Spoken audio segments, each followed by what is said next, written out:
I remember when I was a young kid, I'm the youngest of five, three older brothers, and they all loved to eat pickles. And I hated pickles. I don't know what it was. And so I told myself, I'm just going to eat these pickles. And I don't remember how many pickles I ate or when that actual happened that I liked the pickles, but now I love pickles. And so in life, you have to do the things you don't like first. If you don't, the price that you pay up here for avoiding those things is what's keeping you from greatness. And there's a quote that I really like. It's the magic you're looking for in life is the work you're avoiding.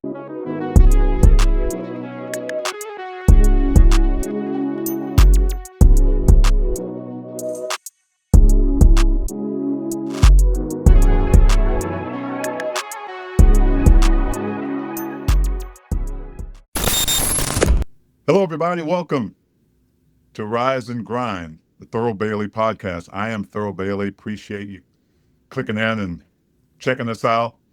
Listen, this is a weekly conversation about how people find the thing that wakes them up before dawn.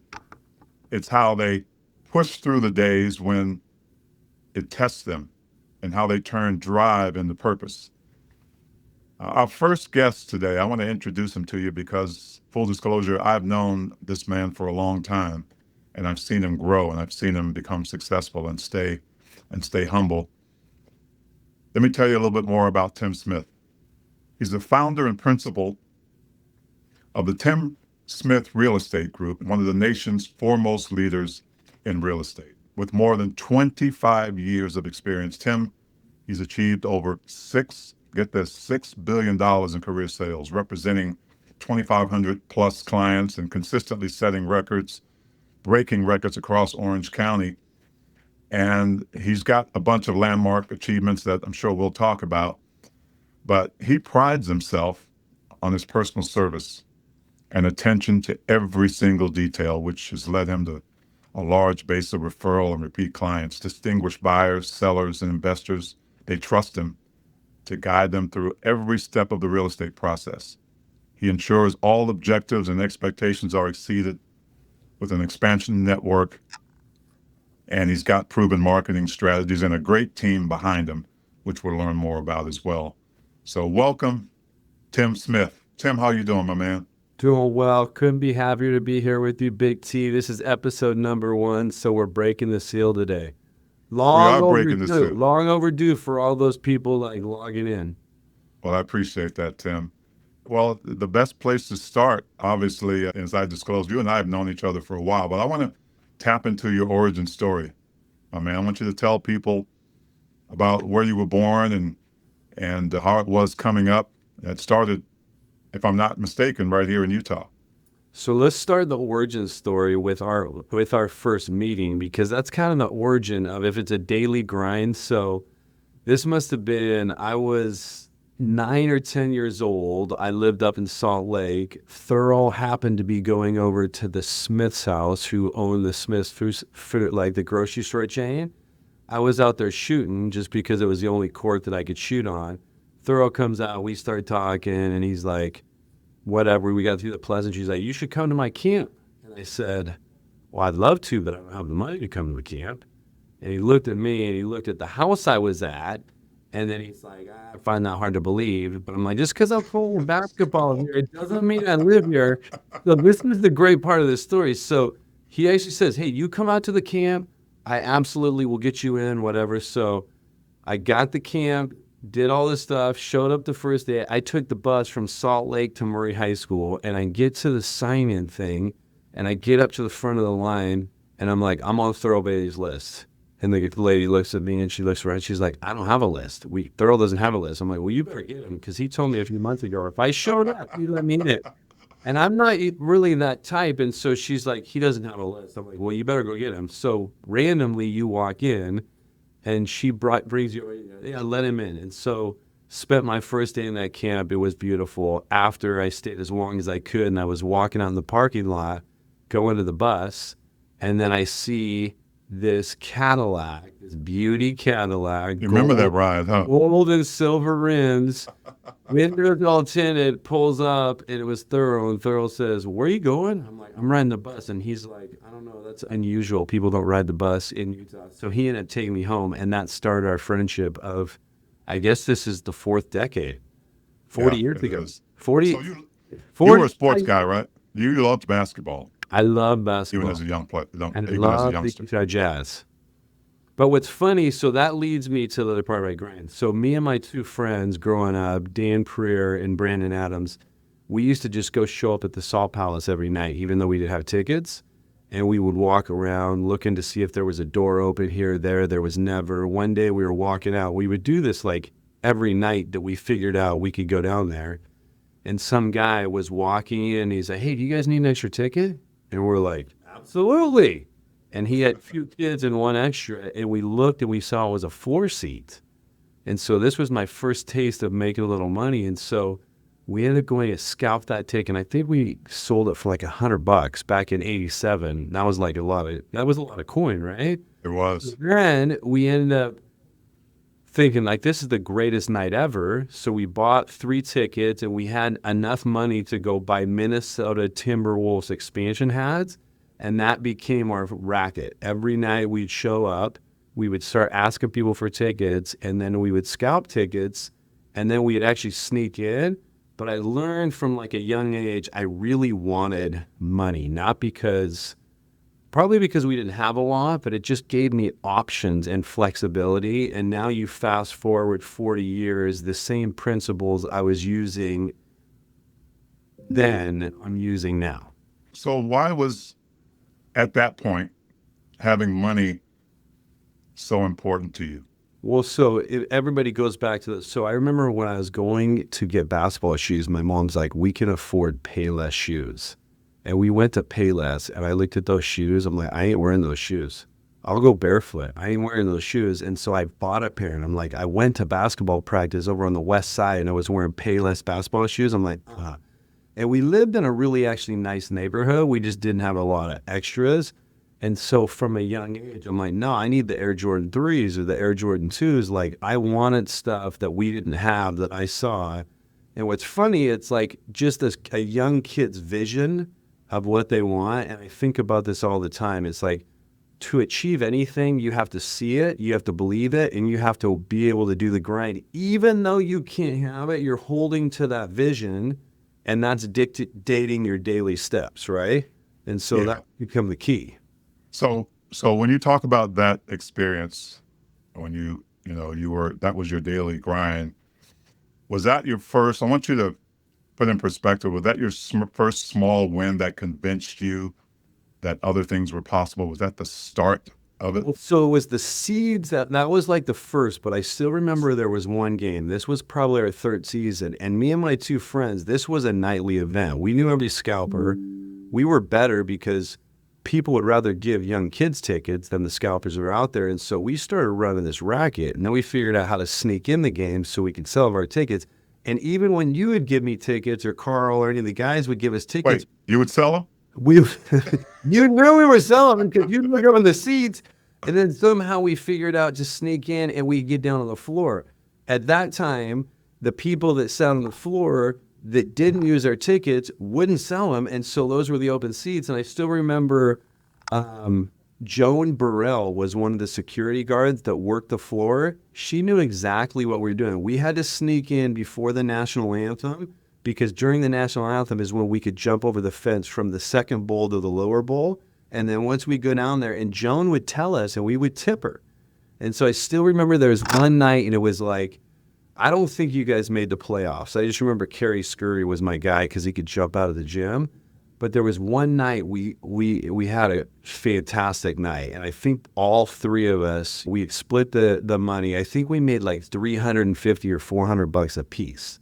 I was like 10 or 11 years old, and I remember the Air Jordan 3s just came out, and the next day we went to the mall, and all three of us bought Air Jordan 3s, which were about $100, and that became the symbol. That's still my favorite shoe. That became the symbol for us of like the fruits of our labor.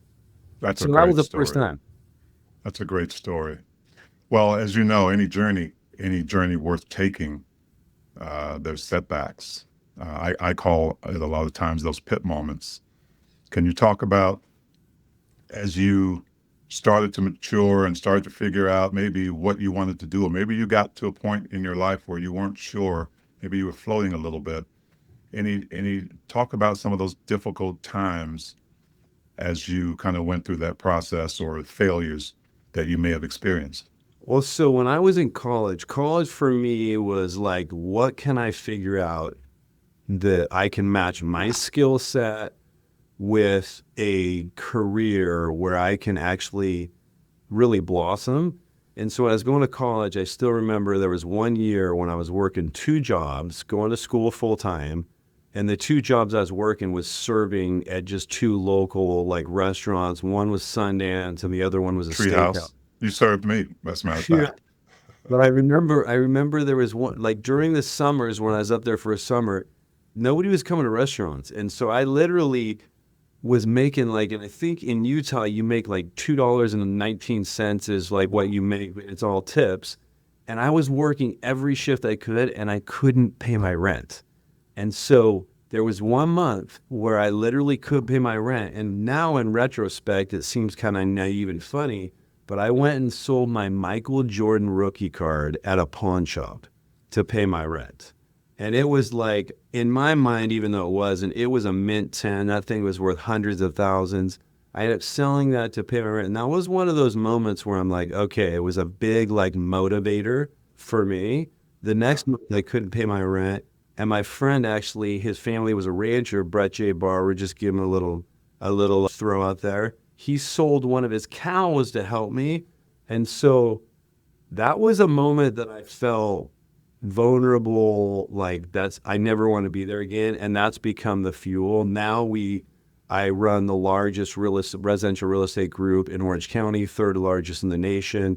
And it's often that my agents are like, I don't get it, dude. Like your drive is unbelievable. Like, what are you doing it for? But it's just like those little moments created a cadence that Yeah. I just figured out how to continue to transition.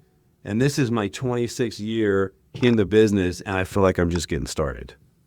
So part of that journey as well is the call. Like I tell people, I talk to people about what called me into wanting to be a basketball player. And I remember the time I saw my first basketball game on TV, my black and white Zenith TV set in my house. Sitting next to my dad, I saw Dr. J. I didn't know who he was. Matter of fact, my dad told me it was Dr. J. And I said, well, doctors can do this. And, he said, son, when you're really good, they give you a nickname. So I think that moment called me into wanting to pursue that craft. So what called you in to what you're doing now? It's What funny. was, It's funny that you talk about Dr. J because every year we help with the NBA Hall of Fame, and so a few years ago, I played golf and I got to choose who I play with. So I played Dr. J, and I just wanted to talk about basketball, and all he wanted to do is talk about his real estate investments, and then he'd make me look at it between every hole. Then he stopped playing. He's like, "Can you start looking like I was his personal analyst?" And I'm like, "Jay, stop investing in those deals. Keep your money." But that's a funny thing. So if you go back to that call. I wanted to figure out with my skill set what I could do to make the most amount of money, number one, but number two, make the biggest influence in my life. Like there was a quote that I love, and it's been one of my kind of mottos or mantras. It's like, touch every life you can and leave them sublimely better by that touch. And so when I really started getting clear, getting out of college, I realized for me, real estate was really the channel I could get there. But now after 26 years, it's like I have such an amazing responsibility and such an amazing job where I am actually in with people in their homes, which is the most important place for families to develop. All the good stuff happens in the home, and I get to be the steward of that. And so it really hit, even though I don't think I could have had the awareness back then. But there was one day when I was actually doing a sales job in LA, just like your Zenith TV. I was doing a sales job in LA, and it was just kind of like a dead end sales job. But I was out at somebody's house, and I still remember I see this guy roll up, and at the time it was the new Tahoe, and it was blacked out, and that was a new bike style. He gets out in his suit, and I'm looking at him, and I can remember how the sun and the clouds were parting. And he at the time was one of the top realtors in LA. And it's funny because I've become friends with him. And now, because we do so much business, and he doesn't do a lot of business, but that guy was the guy that I saw, and I'm like, I want to do that. That's what I want to do. Hey guys, time out. You give your best to your work, your family, and your responsibilities. But to keep showing up strong, you've got to stay dialed in. At Game Day Men's Health, the nation's leading men's clinic, they help you get back in the game with a custom game plan built around your labs, your goals, and your performance. Testosterone, peptides, real optimization. Come in today for a free testosterone test and consult. Tell them Big T sent you, and you get 50% off your first year membership. GameDayMen'sHealth.com. Victory starts within. Welcome back, everybody, to Rise and Grind. We're here talking to Tim Smith, real estate mogul, if you will. Tim, I wanted to ask you about a typical show-up day. What does that look like for you, especially when motivation might be low? I know you don't have great days every day, but what does that look like for you on a show-up day when your motivation may not be where you want it to be? Well, fast forward from the starting of my career to now, it's a much different thing, but the principles are the same. Like early on, you're just eating what you kill. And I remember I always used to base my life on how much money I had, how many months I could live, and it was just feeding the pipeline. Now I have a large team, I have multiple offices, so it's more of the business side. We have rentals everywhere.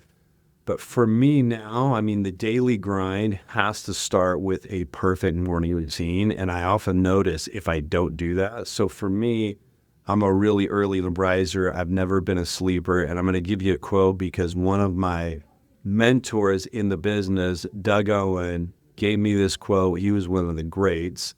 But it was, the heights by great men reached and kept were not obtained by sudden flight, but they, while their companions slept, were toiling upward in the nights. There's a lot of data that supports if you don't get enough sleep, you're going to have dementia, whatever. I was never a sleeper. And I used to think it was a curse. And I used to think like, oh, but then I flipped it, which I think we have to do in life, flip that script. I'm like, maybe I just don't need as much sleep as everybody else. And now I've realized that's my superpower. So wake up 4:15. I think you have to do something mentally. I think you have to do something spiritually, and you have to do something physically. Whatever that is for you, do it. Because if I don't, it's like putting my armor on so that I can face the days. The days now have different problems and different frogs to eat, which we'll talk about. But for me, it's like get your mind right. And I think the really big thing, there's a scripture, I think it's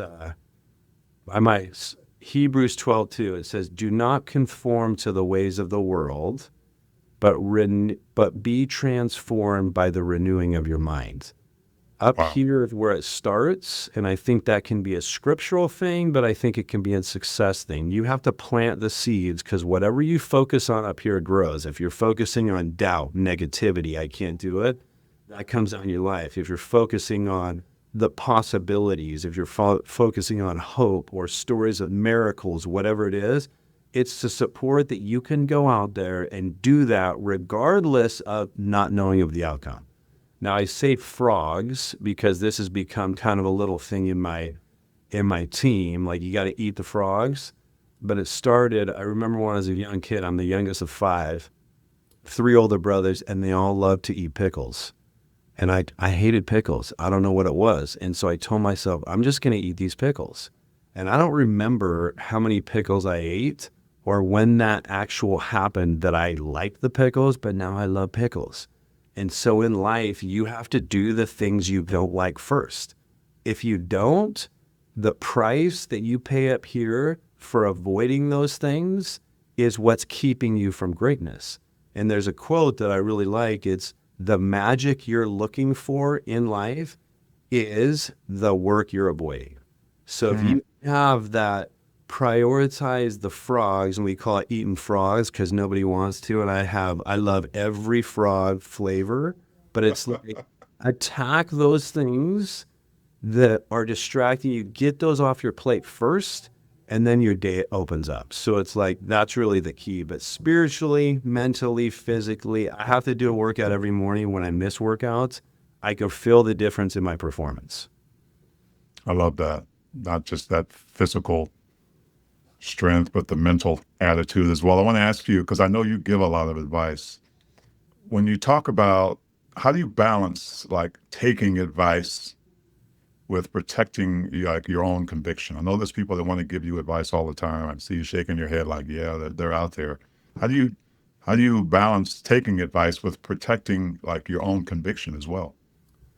It's interesting you ask that because when people have problems, this is kind of my opinion, whether it's true or not. If you share your problems with more than one person, you're looking for attention, not a solution. So I'm very sensitive to who I bring into and who I talk to about the issues or the things that I'm facing. And I want to emphasize that because if you're one of those people that's going out telling everybody your problems, you get every opinion, get every solution, you're not looking for a solution because the solution's within you. So I think number one, you have to be keenly aware to your inner voice. Number two, I think you have to be very sensitive to your influences and the people in your life. They say you're the average of the 5 people that you hang out with most. Look at who you hang out with. If you're not where you're not or where you want to be, it has something to do with who you're with. And I can understand that could be scary, letting people go, or not even letting people go, altering that. But if you want to be somewhere else, you have to be around people that are doing it, and you have to feel good. And a lot of times we don't feel like enough. We don't feel like we belong. I remember early on in my career, I felt so many times when I was sitting at a table, I didn't belong. And now I think I'm the most important person at every table. And I felt that because it's like my influence, where I've come from and what I'm doing, once I found my voice is the most important voice in the world I'm creating, so you need to listen to it. Encourage, it's interesting. People talk about courage all the time. You don't have to have talent. You don't have to be the best at anything to show up and have courage and do the thing that you're afraid to do. And if you're not finding in your life, this is all aspects of your life, if you're not setting up experiences that will cause you to grow and you're not feeling fear, right, you're probably not living at your peak performance, because you should be every day in those feelings of like, I'm super afraid, but I'm super excited. That's where growth comes. But you have to embrace that and you have to really get behind it. And then once you have the reward, you're like, okay, I'm going to do that. But life, I was telling my son the other day, life is one of those things. 12-year-old son loves basketball, but I married a short woman, 5'3", love her dearly, but that's probably not going to make for a great basketball size. But anyway, I tell him like bricks. It's almost like we're always paddling upstream. If you're sitting still, you're going backwards. You have to be paddling upstream. And that doesn't mean you have to be like paddling aggressively, but you have to be moving forward. I read a book where they talked about climbing Mount Everest, and it was, for some reason, it like hit me. Like the guys that do it, it's like you're just taking one small step at a time. They're not running to the top. It's just taking that next step, continuing it. Even if it's a small step, that's how you get to the top. That's how you summit. And you're right. I know a lot of people out there suffer with that imposter syndrome, where there's like this other self that is talking them out of trying to do something or trying to move forward or trying to keep that paddling going. You mentioned this in your last comment. Were there people that you had to distance yourself from because they were kind of undermining your momentum? And if so, what was that like? I mean, that's been a constant theme throughout my life. And the funny thing is like, it's not always easy. And distance means you're protecting your space and setting boundaries. Like, there's a lot of people that live in homes where there's unhealthy and cancerous relationships. You need to have a safe place where you can get your daily grind, that daily morning routine, and set boundaries and figure out what it is. But that's been a constant challenge. I think it's a constant challenge in everybody's world. And the interesting thing is now we're working for like all the wealthiest people in Orange County, in the world. And you know what's funny? All of them have that imposter syndrome. There's a part of them that none of them feel worthy or good enough. And generally, that's the fuel that drove them to be successful. But I don't think it's just about success in business and money. It's also success in your personal life, in your spiritual life, all those things. Because at the end of the day, you can't take money with you. And we spend 90% of the time in our days building all of this wealth that people cannot take with them. It's kind of actually a funny illusion. Well, when we come back, I want to find out from Tim maybe what he gave up to keep showing up. We'll be right back with Rise and Grind. Hey guys, time out. You know, you give your best to your work, your family, and your responsibilities. But to keep showing up strong, you've got to stay dialed in. At Game Day Men's Health, the nation's leading men's clinic, they help you get back in the game with a custom game plan built around your labs, your goals, and your performance. Testosterone, peptides, real optimization. Come in today for a free testosterone test and consult. Tell them Big T sent you, and you get 50% off your first year membership. GameDayMen'sHealth.com. Victory starts within. Welcome back, everybody, as we continue our discussion with Tim Smith from the Tim Smith Group. Tim, before we went to break, I hinted out that, look, I want to find out, is there a trade-off? What did you give up to keep showing up, and was it worth it? Man, that's an interesting question. I mean, because different phases of my life, I've had to give up different things.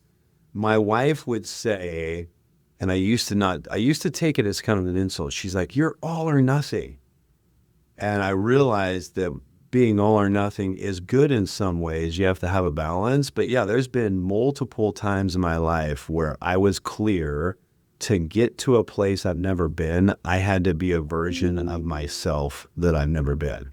And we hold so tightly. Every listener knows deep down right now what's holding you back. Like there's always something. And there was a time, even most recently, probably 6 or 7 months ago, drinking, that whole life, alcohol, things like that, that was something that wasn't serving me. It wasn't serving me as a father, as a husband.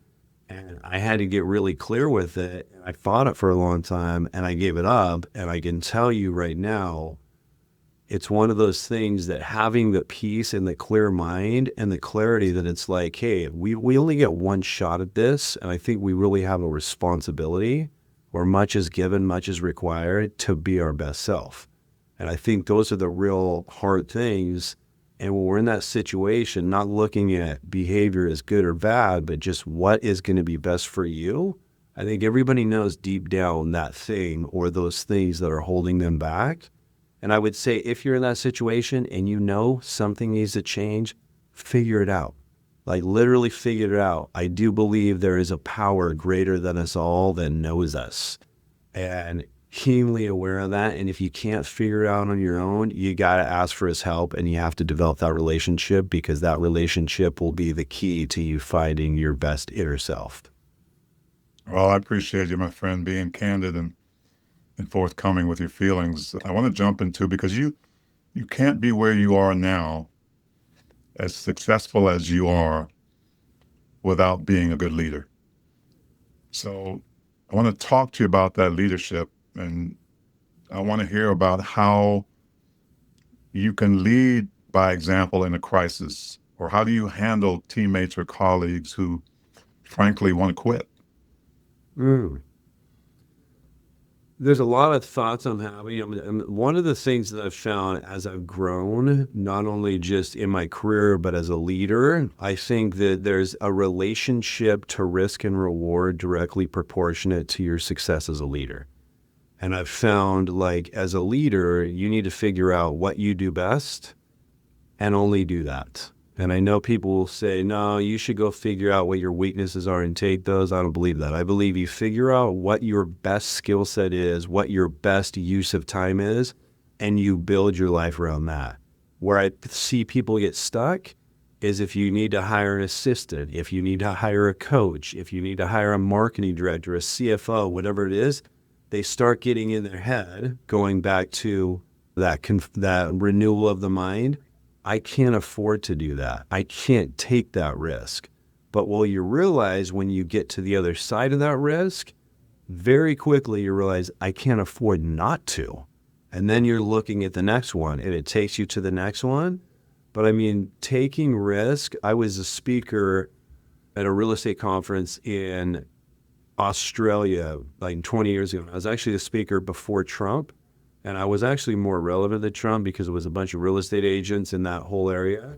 But he said something that has stuck with me for years. He said, your ability to handle pressure and take risk is directly proportionate to your trajectory and to your success. And I think that anytime I start thinking smaller, the problem's too big for me to handle, there's some way in there to take a risk, to trust yourself, and bet on you. And when you do, that's where you unlock your next level. It's almost like the video games. My son plays these video games that I don't understand, but you unlock the next level. I'm like, there's also an unlocking the next level. And I can hear the little sound that the video game plays. It's like a little money sound. And you're like, oh, I just unlocked a new version of myself. So I hope that answered your question. Oh, that's good. So what would you say to someone who doesn't yet know? I know you talked about your why and kind of your call, but what would you say to someone who doesn't yet know their why, but needs to keep showing up day to day? They just don't. And a lot of students go through this, right? They go through this process. Some call it drifting, but they haven't really decided one way or the other. How do they keep showing up? What would you say to someone who doesn't quite know, but they want to keep showing up and be present?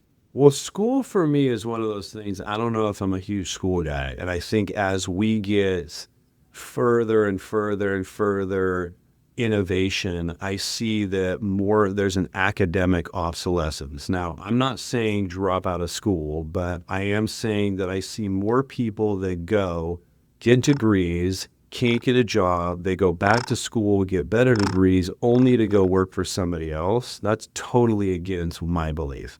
Right now, in Southern California, we're in need of 5,000 electricians. We don't have a subcontractor pool. What I would say is drop out of school, go be an electrician until you know your craft the best, then start an electrical contracting career. But going back to that question, I'd say number one, the hungry guys, the people that are looking to do something, when they see somebody that's out there doing it, the first thing they're saying is, can I buy you lunch? Can I talk to you? If you don't know how to do it, go find the people that you see or that are out there that are doing it. That helps you unlock and really like get exposure and visibility. Number two, you should be spending a lot of personal and private time reading, praying, meditating, because you are special in your own way. You have abilities that nobody else has. If you're not keenly aware what you have to offer, and it's not what I have an offer for a job, what position are you creating for yourself in life? And how are you keeping yourself accountable? Because I see too many like kids that are aimlessly looking for a job, wasting their 20s, trying to find the perfect job, only to find the next job they work for 3 years to go start over. That could be distracting, and that could be the slowest way to success. The other thing I would say is get married, have kids. This has this unusual way of centering you, not thinking about yourself, and it allows you to find a gear that you didn't even know you were looking for and didn't know you have. I'm a big proponent of that because I think it's the greatest way for growth. And it's amazing to be a husband and a father.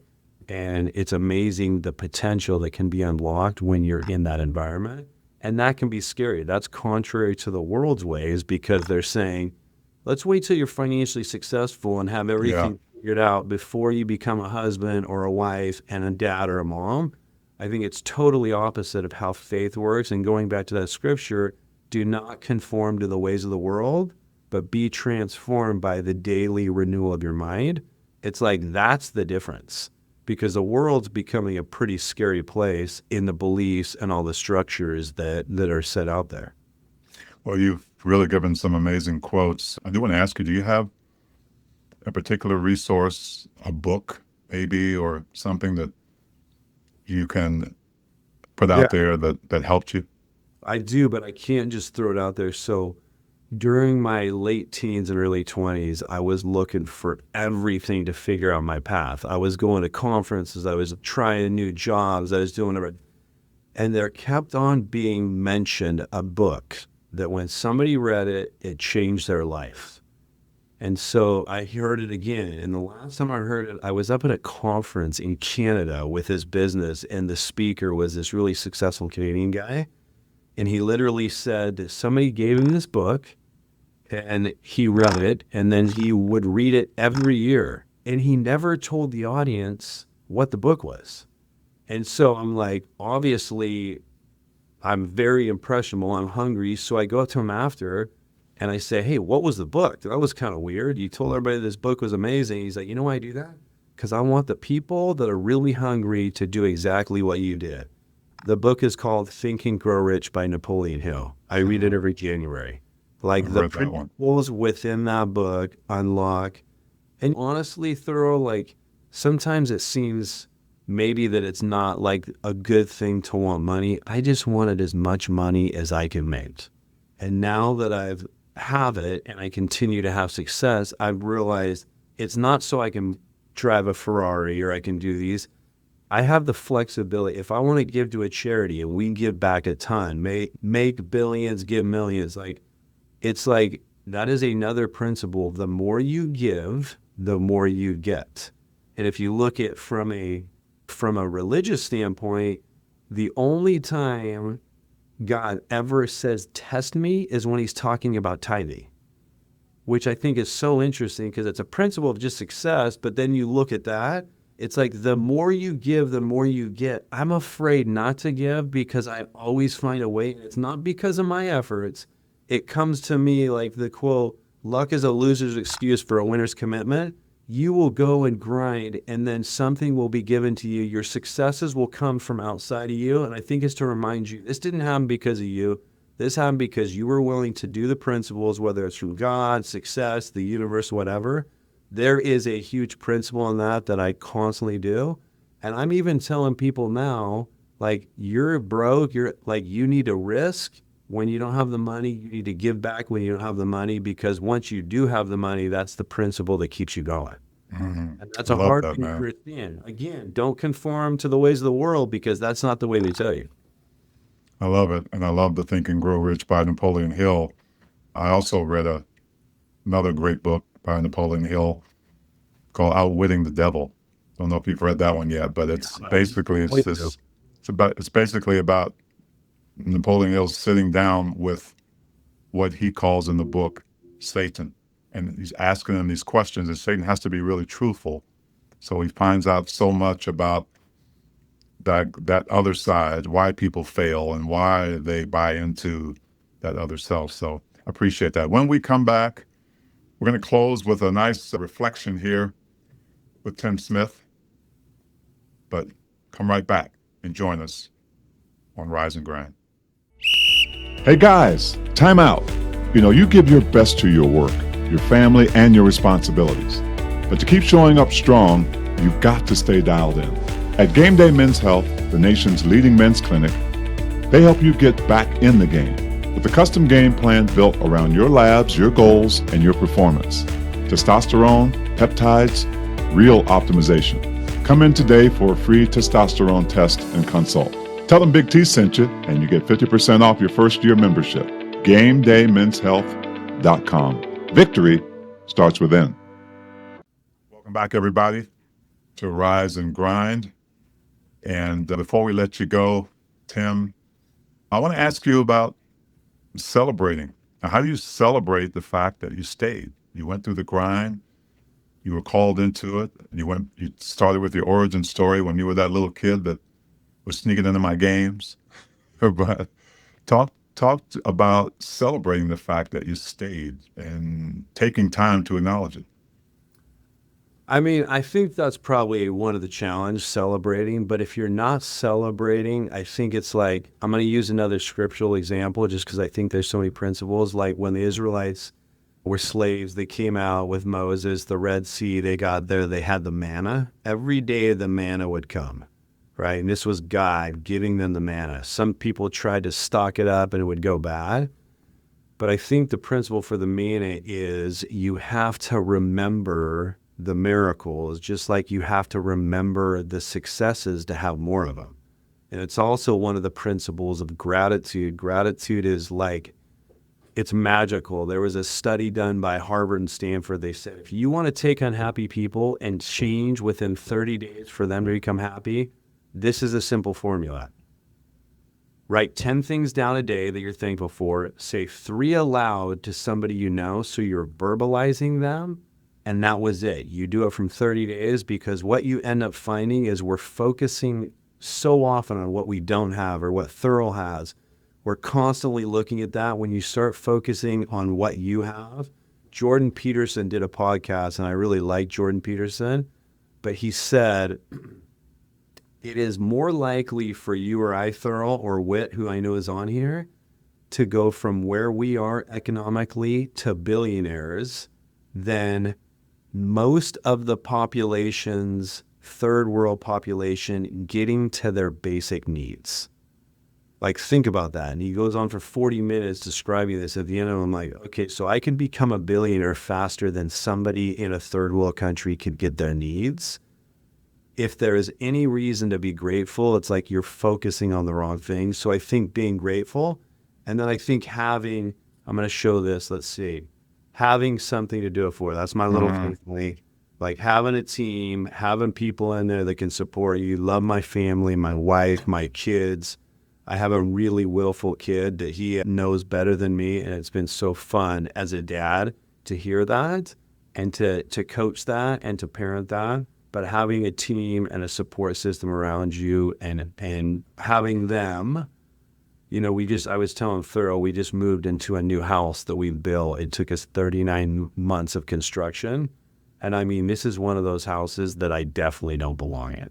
Like, these are the houses I sell.